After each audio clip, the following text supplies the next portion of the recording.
السلام عليكم. بتواصل حديث مع حضراتكم، وكتير من إخواننا على القناة بيسألوني عن مسألة شراء الكتاكيت في الأيام دهيت.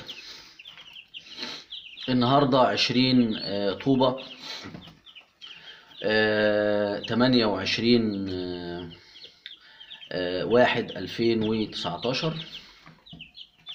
طبعا يا جماعة الكتاكيت بدأت يعني تشد نوعا ما، كانت بتجي من أول 2 جنيه و2.5 لغاية أقصى حاجة للشركات الكبيرة 5 جنيه ونص.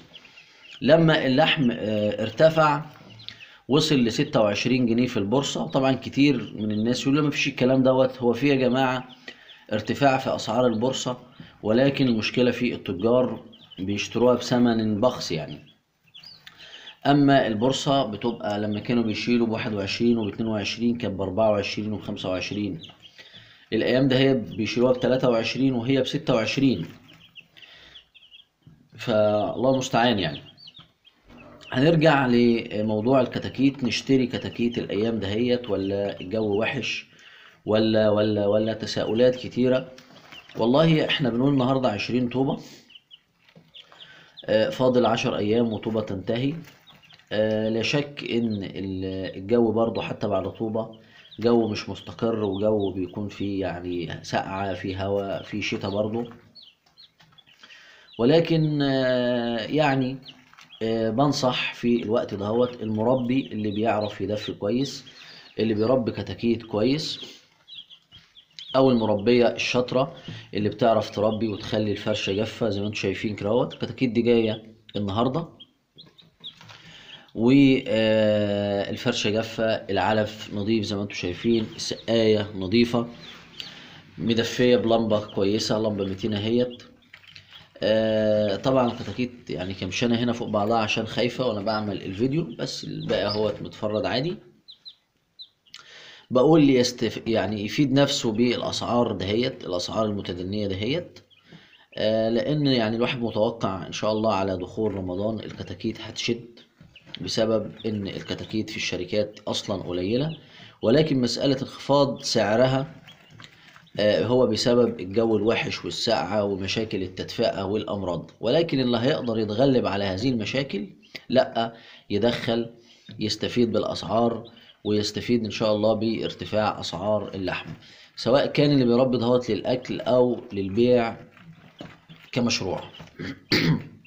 ديت يعني في مسألة نشتري كتاكيت الأيام دهيت ولا بلاش نشتري. يعني يا رب يكون يعني الأمر اتضح لحضراتكم.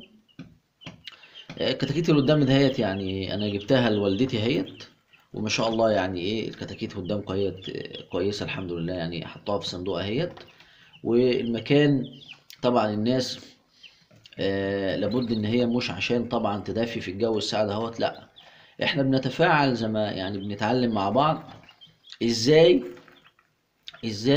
الكتكوت يبقى نظيف مش متسخ، ازاي الكتكوت يبقى شعره كده منتفش كده وفايق، مش كمشان وسقعان. لا بنشوفها. هو بصوا الكتاكيت اهيت لما بدأت تاخد على وجودي بدأت تجري وتلعب، وما شاء الله وضعهم في المكان وضع جميل، وضع ممتاز.